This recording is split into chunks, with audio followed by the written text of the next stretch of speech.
దేవుని పరిశుద్ధ నామమునకు మహిమ కలుగునుగాక. ప్రియులారా, ప్రభునామన మీ అందరికీ వందనాలు తెలియచేస్తూ ఉన్నాను. దేవుని వాక్యాన్ని ధ్యానిందాము. యోహాను సువార్త 2వ అధ్యాయము 3వ వచనం. ద్రాక్షారసమైపోయినప్పుడు యేసు తల్లి వారికి ద్రాక్షారసము లేదని ఆయనతో చెప్పగా, ఏ సామెతో అమ్మా, నాతో నీకేమి పని? నా సమయం ఇంక నువ్వు రాలేదనను. ఆయన తల్లి పరిచారకులను చూసి, ఆయన మీతో చెప్పినది చేయుడనను. దేవునికి మహిమ. ప్రియులారా, పరిశుద్ధాత్మ దేవుడి ఉదయకాల సమయంలో ప్రత్యేకంగా మనందరితో మాట్లాడుచు ఉన్నారు. ఏమనగా, యేసు ప్రభువారు వివాహమునకు హాజరయ్యారు, వివాహమునకు పిలువబడ్డారు. వివాహ విందు ఎంతో సంతోషంగా జరుగుతూ ఉన్న సమయాలలో ఆ విందులో ద్రాక్షారసము అయిపోయింది. అయితే యేసు ప్రభువారి తల్లంటూ ఉంది, నాయనా, ఇక్కడ ద్రాక్షారసం అయిపోయింది గనుక నీవు ఏదైనా చేయగలవు, గనుక నీవు ద్రాక్షారసమును గూర్చి ఆలోచన చేయమని ఆయనకు చెప్పినప్పుడు ఆయన అంటూ ఉన్నాడు, అమ్మా, నాతో నీకేం పని? నా సమయం ఇంకొనూ రాలేదని అంటూ ఉన్నారు. ప్రియులారా, ఇక్కడ గమనించాలి.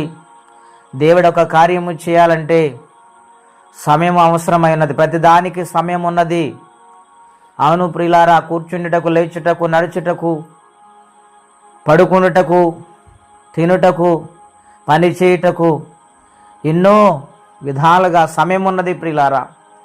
గనుక దేవుడు అంటూ ఉన్నారు తన తల్లితో, నా సమయం ఇంకనూ రాలేదని అంటూ ఉన్నారు. ఆయన ఏదైనా చేయగల దేవుడు, ఆయన ఏదైనా మార్చగల దేవుడు, లేనిది ఉన్నట్టుగా చేయగల దేవుడు ఆయన ఒక్కడే. గనుక నీటిని ద్రాక్షారసము మార్చటానికి దేవుడు తన నోటి మాట చొప్పున అక్కడ ఉన్న పనివారికి ఆజ్ఞాపించారు. ఆయన, మీరు నీళ్లతో రాతి బాణలు నింపండి అన్నారు. దేవుడు ఏదైతే యేసయ్య చెప్పారో వారు సంపూర్ణంగా విధేయత చూపి దేవుడు చెప్పినట్లు విశ్వాసముతో వాళ్ళ ప్రయాసపడి నీరును నింపారు. రాతి బాణలో నీరు నింపిన తర్వాత ఆయన అంటూ ఉన్నాడు, ఆ నీటిని ఇప్పుడు పోయండి, ప్రతి ఒక్కరికి అందించండి అని చెప్పినప్పుడు వారి ప్రతి ఒక్కరికి కూడా ఆ నీటిని పోస్తూ ఉండగా ద్రాక్షారసము కంటే ఇంకా మధురమైన ద్రాక్షారసముగా వారు తాగుతూ ఉన్నారు.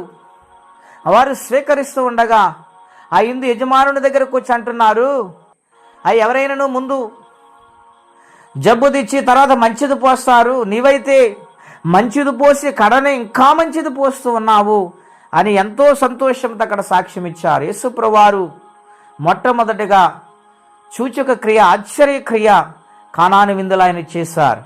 నా ప్రియ స్నేహితులారు, ఆలోచన చేస్తూ ఉన్నారా? మన సమయం వచ్చినప్పుడు మనం ఏది అడుగుతున్నాం అది ఖచ్చితంగా ఆయన చేస్తారు. ఆ సమయం వరకు మనం ఎదురు చూసేవారిగా, నిరీక్షణ కలిగి వారిగా ఉండాలి. 75 సంవత్సరముల అబ్రహాముని దేవుడు వాగ్దానం వచ్చేసి అంటూ ఉన్నాడు, నీ గర్భవాసమున వాగ్దాన పుత్రుడు పుడతాడన్నప్పుడు 25 సంవత్సరాలు నిరీక్షణతో అబ్రహాం ఎదురు చూడవలసి వచ్చింది. సమయం వచ్చినప్పుడు దేవుడు ఇస్సాకును దేవుడు వారి గర్భాన అనుగ్రహించారు. గనుక దేవుని ఆశీర్వాదము వారి మీదకి దిగి వచ్చింది ప్రియులారా. గనుక ప్రతి విషయంలో కూడా మనము జారిపోకుండా, నిరుత్సాహపడకుండా పట్టుదలతో ప్రార్థన చేస్తూ ఉంటే ఆ కార్యం ఇంకా దగ్గరైపోతుంది. ఆశ్చర్య జీవితము, ఆశ్చర్య కార్యం మనం చూడబోతున్నాం. గనుక విశ్వాసముతో ముందుకు సాగిపోండి. అట్టి కృపా తీర్మానం పరిశుద్ధాత్మదేవుడు మనందరికీ దయచేయునుగాక.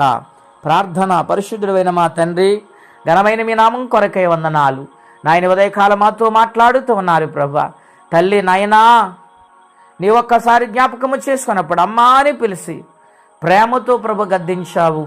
ప్రేమతో ప్రభా నీవు సరిచేసావు. నాయన, నాకు సమయం ఇంకనూ రాలేదు అని మీరు మాట్లాడుతూ వచ్చి సమయం వచ్చినప్పుడు నీటిని ద్రాక్షారసముగా మీరు మార్చేస్తారు ప్రభా. మా జీవితాల్లో కూడా నేను ఎన్నెన్నో ఆశ్చర్య కార్యములు మీరు చేయబోతూ ఉన్నారు. వాటి కోసం నిరీక్షణతో ఎదురు చూసే బిడ్డలుగా మీ కృపా సహాయం మాకు దయచేయమని, ఎవరైతే కష్టాల, బాధలు, ఇబ్బందులు ఉన్నారో వారికి కూడా సహాయము చేయమని యేసుక్రీస్తు వారి పుణ్యనామమున ప్రార్థించి స్తుతించి వేడుచున్నాము తండ్రి. ఆమెన్. దేవుడు దీవించునుగాక. ఆమెన్.